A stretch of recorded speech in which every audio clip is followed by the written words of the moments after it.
जागरण दौडली केल्या, कोडे गायले अण्णाभाऊ साठेंनी, ते लोकांमध्ये प्रसिद्ध झाले, लोकांमध्ये त्यांनी शाहिरी केली, शब्दाची रचना केली। तेव्हा शासन दरबारी त्यांच्या नावाची शिफारस केली गेली। शिफारस केल्यामुळे शासन दखल घेऊन त्यांना लोकशाहीची पदवी जाहीर केली होती।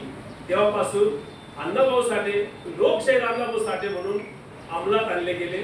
आणि आजही बऱ्याच मुंबई पुण्यासारख्या शहरामध्ये ज्या चाळी आहेत छोट्या मोठ्या, तर तिथे साठेनगर नाही आहे, अण्णाभाऊ साठेनगर चाळा शब्दाला किंमत आहे का? आपल्या महाराष्ट्रात कुठे जातो मी, तर जेव्हा अण्णाभाऊ साठेंना कळलं किंवा त्या काळामध्ये सनातनी म्हणजे जातीभेद शूद्रांचा काळ होता, तर त्यांना बाबासाहेबांचं खूप सहकार्य लागलं। ते बाबासाहेबांना खूप गुरु मानले आणि बाबासाहेब संत गाडगे बाबांना आपले गुरु मानले। संत गाडगे बाबा आणि बाबासाहेबांची इतिहास तुम्हाला माहिती असेलच की जेव्हा गाडगे बाबा बाबासाहेबांना बोलले की बाबासाहेब, महाराष्ट्रात जेवढी माझी संपत्ती आहे, जेवढ्या माझ्या ट्रस्ट आहे, जेवढे माझं कमवलेलं काही असेल ते सगळं तुमच्या नावे करून देतो। आणि तसं केलं। गाडगे महाराजांनी बाबासाहेबांच्या नावे जेवढ्या संस्था ट्रस्ट होत्या, लाखो करोड त्या वेळेचा व्यवहार तर बाबासाहेबांच्या नावे गाडगे बाबांनी करून दिला। तर बाबासाहेबांना ते नको होतं। बाबासाहेबांनी सांगितलं होतं की हे जेवढे तुम्ही केलंय बाबा गाडगे महाराज, तुम्ही जेवढे केलं तुम्ही ते माझ्यासाठी आपल्या गोरगरिबांसाठी करा। तर त्याच क्षणी त्यांच्या सोबत कर्मवीर भाऊराव पाटील या तीन युद्धांची खूप जोडली। तर बाबासाहेबांनी काही विलंब न करता आज कर्मवीर भाऊराव पाटलांचे त्यांचे वंशज आहेत। महाराष्ट्रातली गाडगे महाराजांची जी बाबासाहेबांच्या नावे झालेली संपत्ती होती ती आजही कर्मवीर भाऊराव पाटील यांच्या नावे आहे आणि त्यांचे वंशज ते भोगत आहेत। महाराष्ट्रावर सांगली, सातारा, पुणे, अमरावती कुठेही जात आणि त्या क्षणी बाबासाहेबांना कळालं तेव्हा आपला एक साथीदार आहे। बाबासाहेब जास्त वेळ राहिले, साठेही जास्त दिवस राहिले, फक्त ओझरती भेट झाली बाबासाहेबांची साठेंची। त्यातून त्यांचा एक 2-3 भेटीमध्ये एवढा मुलगा झाला की महाराष्ट्रावर देशभर ते परिचित झाले।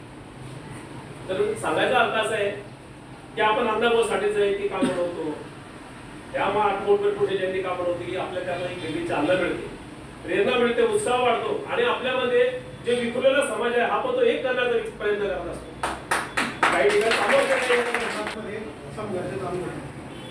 केंद्र सरकारने मुंबई केंद्र शासित केली, कोणत्याही राज्याला न देता केंद्राच्या ताब्यात ठेवली।